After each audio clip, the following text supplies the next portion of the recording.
Hola, buenas tardes. Estamos otra vez en una tarde aquí en Canal Metro en nuestro programa con Florencia Ibáñez a la vista. Un placer, como siempre, junto a la doctora Amalia Escarza, recorriendo el mundo de la oftalmología y todos los temas de salud que tienen que ver con los ojos también, ¿eh? Así es, Florencia. ¿Y pasaron los Reyes por tu casa?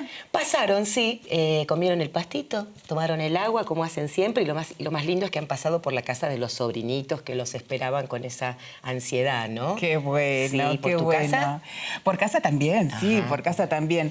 No me habré portado muy bien porque tantos regalos no dejaron. Ah, bueno, no sé, no creo que dependa de eso. Quizá, pobres Reyes, era mucho peso para traer tantos regalos. Puede ser, sí, sí. Bueno, Florencia, hoy tenemos un programa muy interesante porque vamos a hablar de qué le pasa en los ojitos a los niños que nacen antes de tiempo. Ah, mira, un tema que inquieta mucho a los papás y a las mamás, que tantas veces se da que el bebé, por distintas circunstancias, nace un poquito antes, ¿no? Así es.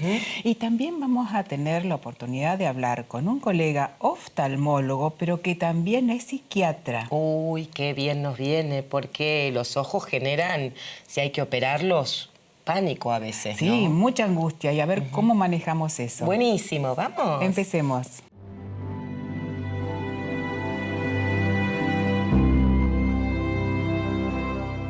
Bueno, vamos a recibir al doctor Luis Díaz González. Bienvenido, Luis, al Piso de la Vista. Hola, Luis, un gusto. Lo voy a presentar, Flor, para los televidentes que no lo conocen. El doctor Luis Díaz González es médico oftalmólogo, especialista en oftalmopediatría, es médico principal del Hospital Garrahan a cargo del servicio de retina, docente de la Universidad de El Salvador, de la Universidad Austral, del Curso Superior de Oftalmología del Cono Sur, es autor de numerosos trabajos científicos presentados en congresos nacionales e internacionales, es miembro de sociedades científicas también de nuestro país y del exterior, disertante, coordinador y director de cursos y congresos en nuestro país, y también es amigo de la infancia del doctor Benisek. Mirá vos, desde chiquititos que entraron juntos. Sí, desde los 6 años. Mirá vos, el destino, ¿no? De la Desde vida. los 6 años. Qué bueno, maravilla. y que hayan hecho una trayectoria. Totalmente. Juntos. Juntos, qué bárbaro. Juntos siempre, Qué lindo eso, Así es. Y eran chiquititos, y justamente el tema de hoy tiene que ver con los recién nacidos prácticamente, ¿no, Amalia? Sí, queremos saber, Luis, en realidad son preguntas que nos hacen nuestros televidentes, ¿qué le pasa a los niños que nacen antes de tiempo, que nacen prematuros? ¿Qué le pasa en los ojitos? En realidad habría que definir qué es la retinopatía del prematuro. Es una pregunta interesante porque crea muchas dudas. ¿Sí? Voy a tratar de explicar lo que debemos saber, lo que tiene que saber la gente. La retinopatía del prematuro es una enfermedad que afecta los vasos de la retina. Hasta ahí estamos bien. Sí. ¿Pero qué retina? Una retina en formación. Ah, claro. Producto de la interrupción del desarrollo intrauterino. Entonces ya no es una enfermedad que aparece a los 6 años, donde el chico era normal, y después aparece un cuadro inflamatorio. Por ejemplo, una uveitis, una infección, un golpe, lo que fuere. O una persona mayor con lesiones típicas de la edad. Esto se da en una retina en formación. Claro. Termina, se suspende, se interrumpe el desarrollo intrauterino para dar lugar a un desarrollo artificial, llamémoslo, extrauterino. Pero esto, curiosamente, no se produce solo en el ojo, se produce también en la matriz germinal del cerebro. Son pacientes de alto riesgo. Me estoy refiriendo a pacientes en los cuales tienen riesgo de tener algún tipo de alteración severa. Y fíjense que en aquellos que han nacido con 1.500 gramos o menos, tienen un 50% de tener algún tipo de lesión. O sea, el 1,5 kg famoso. ¿Qué te parece? Fíjate, menos de 1.250, 60%. Y menos de 1.000, altísimo riesgo. Independientemente del oxígeno, de que todo lo que hablamos, que esto es malo, por supuesto. Estamos hablando de una buena atención, pero son enfermos de terapia intensiva. Claro. Están en terapia intensiva. No parece una terapia intensiva porque se lo ve, están los padres, es diferente, pero son enfermos que no pueden valerse por sí mismos. Ahora bien, por año nacen aproximadamente 728.000 niños en general. Sí. Y de esos niños, el 8% aproximadamente son prematuros. Ajá. Y de ese 8%, el 1,10% son de alto riesgo. O sea que tienen 1.500 gramos o menos, que son los que tienen riesgo de padecer por sí secuelas bastante importantes. No quiero que se vayan con la idea de que si tienen algún hijo prematuro es sinónimo de ceguera. Claro, estaría el resto del 7,5%, sino los que han tenido muy bajo peso. Y dentro de ese bajo peso, no tampoco necesariamente, pero tienen mucha chance de complicarse. Claro. Lo mismo que sucede en el ojo sucede entonces en todos los órganos. En el cerebro, en los pulmones. Cerebro, pulmón, Claro. como bien decís, intestino, no se pueden alimentar naturalmente. Pobrecitos, Tienen claro. que crecer y tienen que terminar su desarrollo. Su desarrollo, sí. Estamos viendo una imagen. Esa imagen es de una retina. Esto es justamente, explica que cuando los vasos se desarrollaron, Sí. la vasculogénesis se completó, esto puede ser de un prematuro o puede ser de alguien que nació así, se dice que es una retina normal. Ajá. Yo no sé cuánto va a ver este chico, pero Claro. digo que tiene un buen nervio óptico, vasos finitos, arcadas amplias, buen color, Ah, y mira. que por eso digo que es un fondo de ojo normal. Sí. Acá podemos ver que los vasos llegan hacia lo máximo, tapizando la cara interna del globo ocular. Ustedes fíjense cómo los vasos llegan hacia lo máximo. Claro, claro. Los aparatos normales nos hacen ver esta parte central, pero justamente la retinopatía, que es dominio de un aparato especial, se pone en la cabeza, se llama oftalmoscopio indirecto, Sí. nos va a permitir observar, ser observadores de ese desarrollo. Para que se entienda mejor sería algo así como que los chicos están dando un examen que tiene que durar 1 hora. Y por X causa se cortó la luz y retiran la hoja a la media hora. Entonces las profesoras analizan y dicen, bueno, Mario no contestó nada, digenesia retinal. O sea, Claro. a ese chico no se le formaron los vasos, Claro. una digenesia retinal, nada que ver con retinopatía del prematuro. María contestó 4 preguntas, bien, y así sucesivamente, y hay otro que contestó 8. A ese 8 es muy posible Ahí está. que ante un nuevo examen complete Claro. y deje sin secuelas. Claro. Eso explicaría acá el ejemplo de este chico, contestó las 8 preguntas, que cicatrizó, tuvo retinopatía mínima y cicatrizó sin secuelas. Perfecto. Otro que contestó 6 preguntas, a lo mejor le quedaron unas secuelas mínimas, y el que contestó 2 preguntas y encima las contestó mal. Porque no se pobrecito. trata de lo que contestó, lo que le falta Claro. hacer, sino lo que contestó. Claro. Súper claro. Entonces hay signos, más allá que le falte, yo por ejemplo acá en la foto que tienen a la izquierda se ve una retina inmadura, le falta crecer, pero lo que está haciendo lo está haciendo mal porque lo está haciendo bajo sangre. Y sangre significa que ese oxígeno tendría que llegar a un tejido y no llegó, se perdió en Se el quedó camino. ahí, claro. Volcó el camión de leche, no Qué llegó al pueblo. lástima, claro. Claro, y en el otro caso, los dos tienen el mismo nombre, sería aparición de tejidos raros, se llama Sí. neovaso, pero de un grado mayor. Pueden Claro. ver cómo Más ya rojo. los vasos están Sí, ya es engrosados, claro. tortuosos. Bueno, entonces acá viene el concepto de, yo lo diría, seguimiento periódico por parte de nosotros los oftalmólogos, Claro. que a veces cuesta mucho. El tiempo que dé, si lo vi el lunes tengo que volver el viernes, tengo que estar el viernes ahí, Claro. para lograr una detección precoz de los signos que puedan producir o llegar a mayores daños. Claro. Y así iniciar un tratamiento a tiempo. Perfecto. Luis, ¿y esos bebés que nacen prematuros, los papás lo tienen que llevar al oftalmólogo o directamente el equipo de pediatría se comunica con el oftalmólogo? Porque si están en terapia intensiva, si están en Buena cuidados pregunta. Cuando neonatales... están internados son de terapia intensiva y tenemos que ir nosotros Claro. hasta Perfecto. que se le da el alta. A veces el alta está dada por una situación sistémica y quedaría a lo mejor mínimo desarrollo vascular del ojo, por lo cual eso sí lo hacen en forma ambulatoria. Y un porcentaje muy chiquitito de esos pacientes puede requerir tratamiento, pero es muy pequeño. Claro, ¿Y cuál es el tratamiento que se le hace a esos bebés?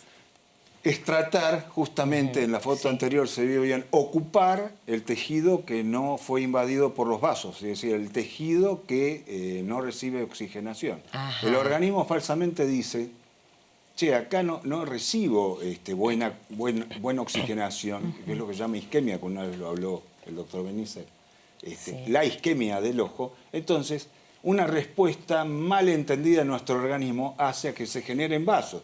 Pero son vasos diferentes, carecen de endotelio, se rompen y sangre. Y son los que hay que evitar con el tratamiento. Claro. El tratamiento es el láser, es ocupar la zona esa que no tiene vasos avascular para que ese mecanismo mediado por elementos químicos se detenga. Claro. Eso por un lado. Otro elemento son los antiangiogénicos, que son anticuerpos monoclonales que actúan tratando de inhibir esa respuesta formadora de neovasos, esos vasos que dije que son patológicos. Sí. Pero por otro lado pueden detener también la misma vasculogénesis. Pero ante situaciones como son las retinopatías muy exigentes, donde se dan una zona muy chiquitita, por ejemplo, el chico nació, el que contestó las 4 preguntas o 2 mal, pobrecito. que se llama agresiva posterior, en esos casos usamos los antiangiogénicos, eso es un gran descubrimiento, y después vemos si necesita posteriormente. Lo bueno es saber que si alguien nos está viendo que está por tener un bebé y por ahí sabe o puede suceder que sea prematuro, que van a estar ahí poniendo lo mejor de sí siempre, tanto los pediatras como los oftalmólogos, que no hay que asustarse, que siempre hay chance, a pesar de que las probabilidades por ahí no son las que uno sueña en caso de que sea algo severo, ¿no? Es así, tal cual. Y que existen Confiar. tratamientos. Y que casualmente son 2 tratamientos que también se hacen a los adultos, ¿viste? Qué bárbaro. Inyección de antiangiogénicos y láser. Qué Parece bárbaro, mentira. parece mentira el avance, ¿no? Exactamente. Sí, Qué la verdad maravilla. Parece es mentira que es, se puede hacer en niños, En niños tan chiquitos. Tan chiquito, después verlo después de 20 años, y uno no puede creer y me pasa mucha frecuencia. Qué maravilloso Qué eso, bárbaro. ¿no? Sí, Muy lindo. claro, Qué satisfacción. Ajá. La verdad, con la explicación que nos diste, que los que no contestaron las preguntas, los que las contestaron y lo hicieron mal y los que contestaron bien, a mí me quedó clarísimo. A mí vos, también, Florencia? claro que sí. Claro Y que estoy sí. seguro que a nuestros televidentes también. Y saber que hay tratamientos es muy esperanzador y que la incidencia es baja, que bien lo explicaste también, Luis. Y la incidencia es baja, o sea, lo que pasa es que ese 1,10% de prematuros de muy bajo peso serían 7.500 pacientes por año, 7.200. Claro. O sea, Perfecto. y si es el hijo de uno o el nieto, Es el en mi 100%, caso claro. sería el 100%. Es el 100%. Hay que trabajar que sí. y Estar muy atentos. hacer un seguimiento periódico. Exacto. Así Buenísimo, es. ¿eh? Sí, Muy muchísimas gracias, Luis, por haber No, por favor. venido, haber compartido con Un nosotros gusto. el piso del programa. Muy agradecido Y por la invitación y a todo tu equipo. al contrario, es un placer, sabes lo que te quiero. Y te tendremos más seguido, ¿sí? Sí, Con mucho sí, gusto, sí. con mucho gusto. Muchas gracias. Y con ustedes vamos a una tanda y volvemos con otro tema muy interesante, ¿no, Florencia? Claro que sí, tiene que ver con la psiquiatría y la oftalmología. No nos dejen, enseguida volvemos.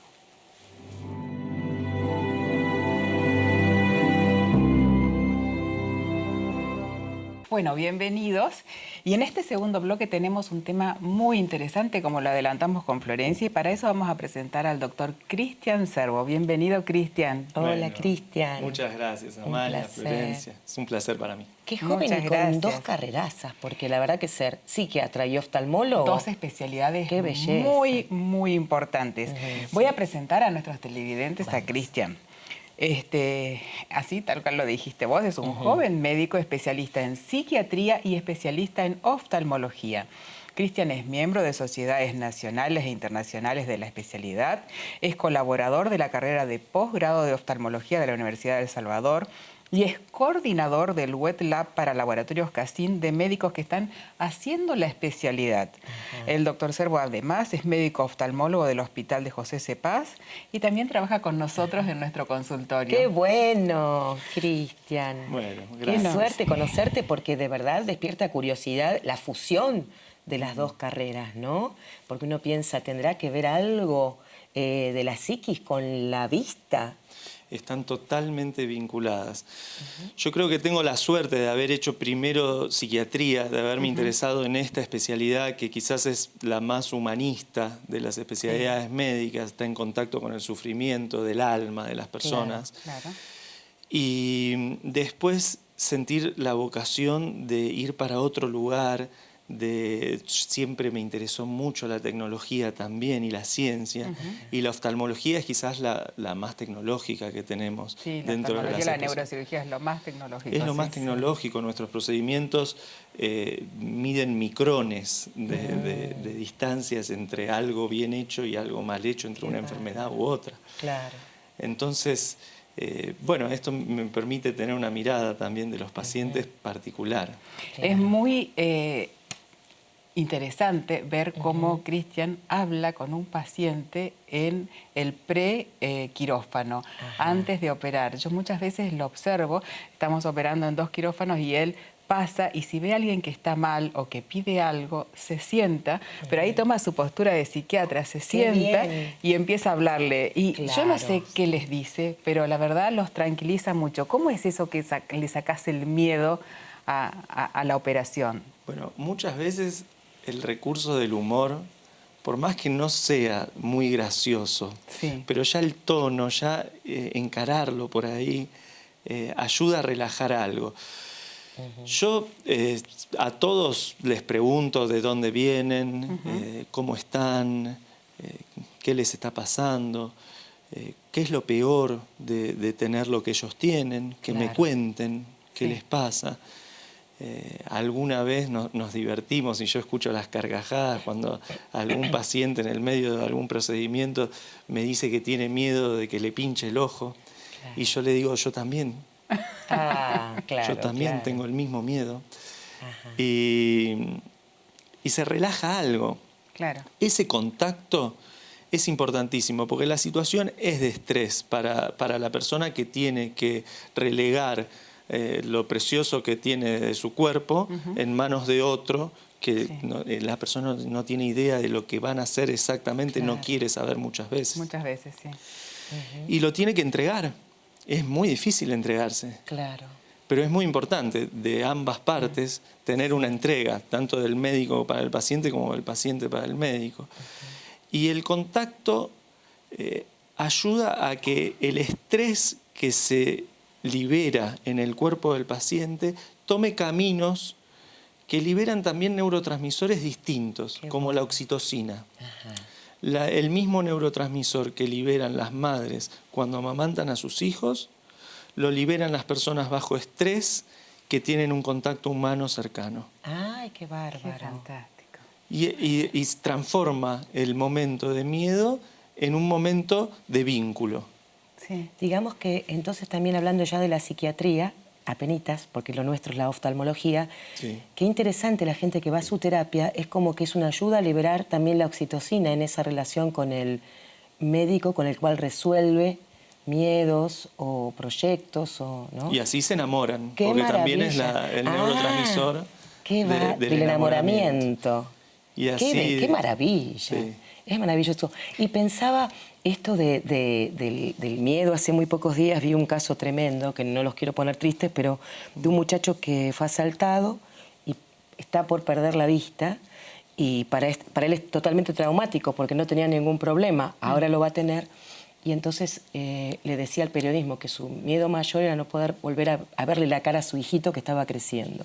Y yo pensaba, qué apoyo tremendo va a tener que tener psicológico, psiquiátrico, el tema de perder la vista. Imagino que en muchos casos tuyos entenderás mejor que nadie lo que es hablar con alguien que está por perder la vista, ¿no? O esas operaciones. Es fundamental generar un vínculo en el cual la persona que está padeciendo una enfermedad ocular que cambia la manera en la que ve, pueda empezar a amigarse con lo que le queda de visión.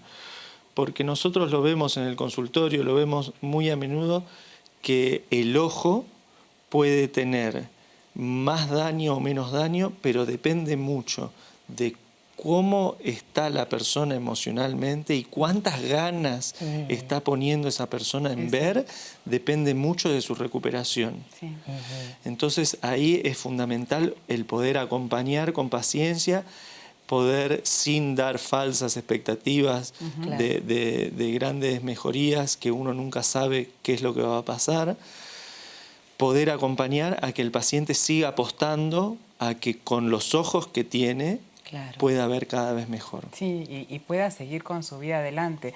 Sí. Y es como dice Cristian, mucho tiene que ver la actitud del paciente, porque hay pacientes que tienen un éxito quirúrgico y que así todos se quejan de que no ven bien. Sí, ¿En serio? eso nos impacta mucho y nos hace replantearnos. ¿En serio? Mirá, pasa eso.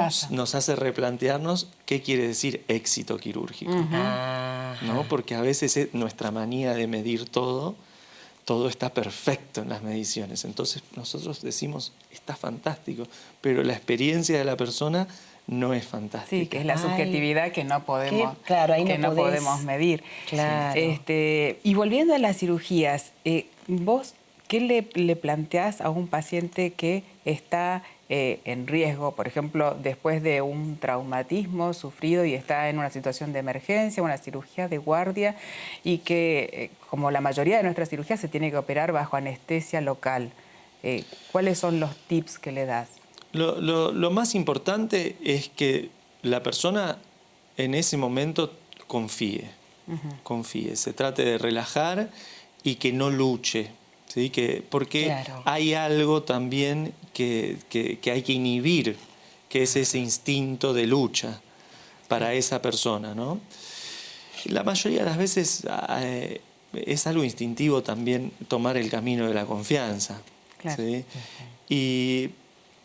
Y bueno, la persona que tiene la desgracia de tener que estar bajo algún procedimiento de este tipo, tiene que encontrar el equipo adecuado con quien hacerlo también. A veces no se puede elegir porque es una emergencia, pero cuando se puede elegir, hay que elegir, ¿sí? El lugar donde uno se sienta confiado, donde uno pueda sentir que lo van a cuidar, más allá de sentir que son profesionales idóneos, que también es súper importante, sentir que son personas que lo acompañan a uno. Sí, y hace poco estuvimos hablando del consentimiento informado. Sí. En ese momento es muy importante que el paciente pregunte todo, ¿no es cierto? Es importantísimo que se evacúen las dudas. A veces las dudas son cosas que uno no se imagina como profesional, pero que la persona tiene mucho miedo de algo. Y también es verdad que no podemos prometer, incluso en procedimientos que sabemos que la gran mayoría está perfecto, el consentimiento informado va a decir que existe el riesgo de un tipo de pérdida u otra, porque es la realidad. Claro. Hay porcentajes, como los que hablaba el doctor, que por más que sean chicos, cuando toca hay que acompañarlos también. Claro, son el 100%.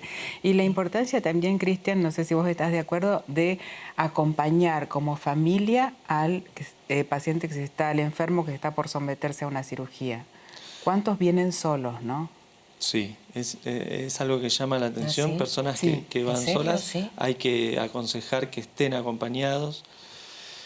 Y hay que incluir a la familia. Esto es muy personal, porque hay personas que prefieren por ahí no incluirla, o hay personas que también tienen derecho a que sus enfermedades tengan ellos solo conocimiento de que las tienen y están en pleno derecho a guardarlas para sí mismos. Pero si se pueden compartir los padecimientos, se libera otra cosa también, ¿no? Mira. Uno está acompañado. Y eso es lo mismo que me decías de cuando uno va a un terapeuta. Claro. Uno se siente más acompañado en lo que le está pasando. Claro el poder sí. hablar es importantísimo. Y además tiene efecto residual, porque cuando uno acompaña, yo lo digo desde el lugar del paciente, ¿no? Las veces que uno encuentra a un profesional que sentís acompañado, llegás a tu casa y todavía tenés esa voz dando vuelta. No es que terminó el ratito y te fuiste, sino que es como que pasás la noche aliviado. Tiene un efecto residual esa cosa. Y también te da la posibilidad de hablarlo a vos con tu familia y contar lo que el médico te dijo. ¿Puedo preguntar una pavada? No. ¿Quiénes son más miedosos? ¿Hombres, mujeres, niños, edades? Tenemos una estadística. ¿Hay si una se quiere. estadística, A ver. Sí, en general los hombres jóvenes Sí. son los que en el momento de un procedimiento tienen una liberación de estrés más ¿Ah, sí? espectacular. Ah, sí, mirá. Sí. Las mujeres somos más... Más sufridas. Más aguantadoras, digamos, más. Sí. Las mujeres tienen una capacidad de empatía mayor, en términos generales, Claro. porque siempre vamos a encontrar particularidades y a Claro, veces hablar lógico. de mujeres y hombres es injusto para Claro, algunos ambos, casos. Sí, Sí. sí, claro, claro. Pero sí, en términos generales, quizás por una cuestión biológica también, la mujer incluso nos pasa a nosotros, y me pasa del lado de mujeres mucho más seguido que de hombres, que sienten empatía hacia el trabajo médico. Sí. Y sienten pena por todas nuestras largas horas de trabajo Claro. y dedicación.